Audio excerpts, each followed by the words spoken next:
Bismillahirrahmanirrahim. Assalamualaikum warahmatullahi wabarakatuh. Oke, teman-teman semua, di sini saya mau bahas atau mereview buku dari Ruth Juknis, di mana pembahasannya tentang creative thinking atau seni berpikir kreatif. Oke. Kreatif ini bukanlah soal menciptakan lukisan, novel, atau barang, tetapi tentang bagaimana menciptakan diri sendiri, menciptakan masa depan yang lebih baik dan mengambil kesempatan yang saat ini hilang dari diri kita sendiri.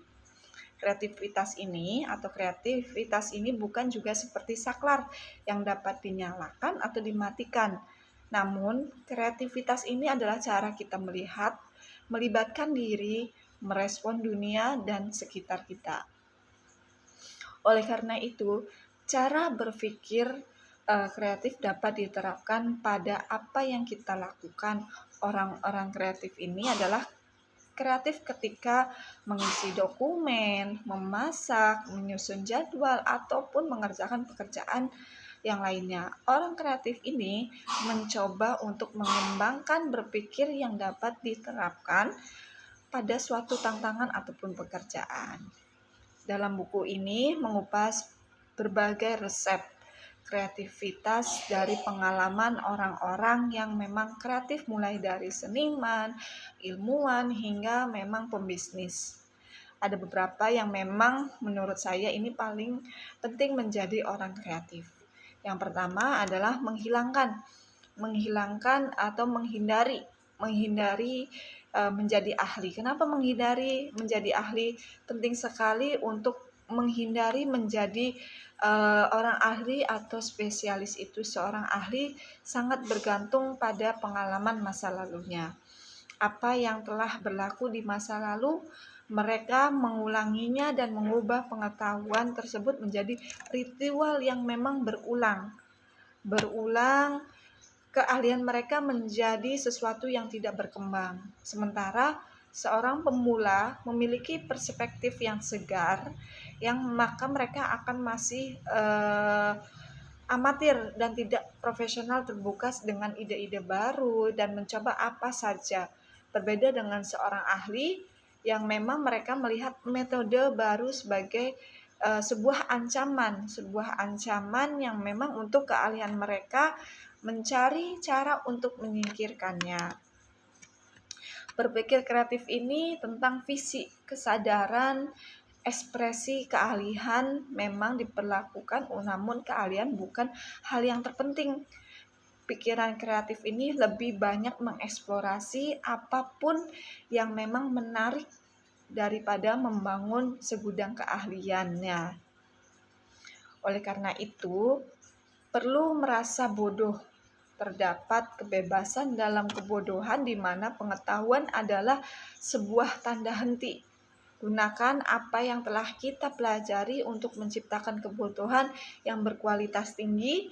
Kreatif adalah tentang menghasilkan sesuatu yang tidak terduga dan melihat hal-hal perspektif baru. Yang kedua, jangan menjadi orang lain. Kenapa?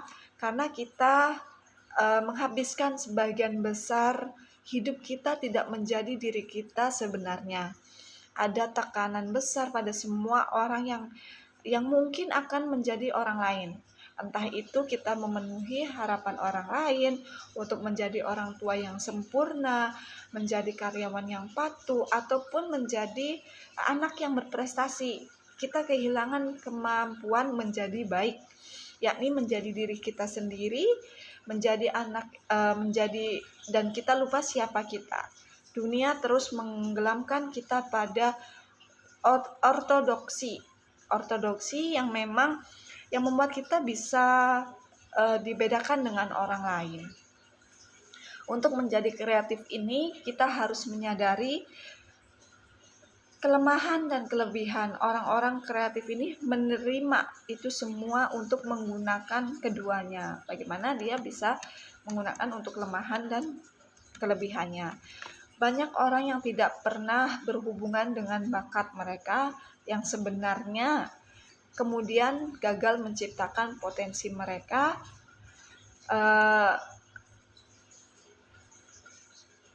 Namun tidak semua orang terlahir mengetahui apa yang memang dia lakukannya. Banyak orang yang menemukan gairah mereka dengan trial and error. Perjalanan menemukan diri itu perjalanan yang melelahkan tanpa bermakna. Yang ketiga, proaktif. Proaktif ini untuk menghasilkan sesuatu yang berharga. Kita harus proaktif dan menciptakan sesuatu, tidak bisa hanya duduk-duduk dan menunggu.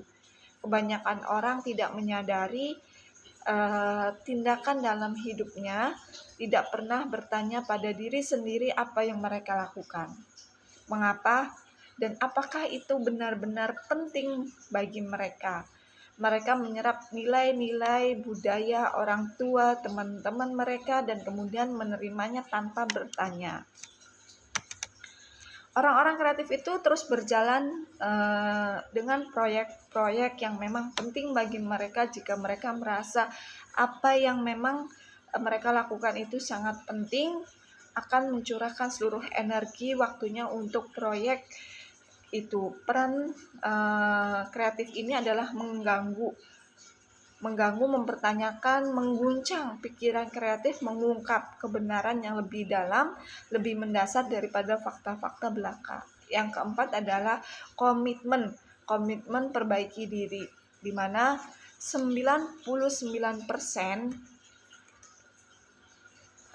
dari perbedaan antara orang-orang yang inovatif dan sukses dengan mereka yang gagal adalah komitmen perbaikan diri.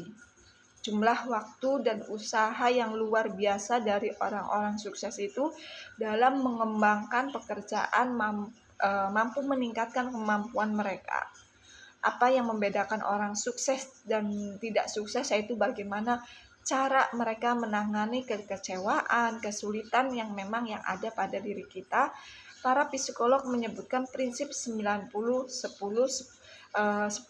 dari kehidupan adalah apa yang terjadi pada diri kita. Orang-orang kreatif yang hebat terus bekerja, tidak merasa kehilangan dengan kekecewaan dan kesulitan. Mereka akan tidak akan rugi dengan mencoba, sehingga mencoba lagi dan terus mencoba lagi dan lagi. Seperti itu. Oke, itu aja teman-teman yang dapat saya sharingkan. Masih banyak yang lainnya, nanti kita next untuk poin-poin selanjutnya. Kurang lebihnya itu saja yang dapat saya sampaikan. Terima kasih. Wassalamualaikum warahmatullahi wabarakatuh.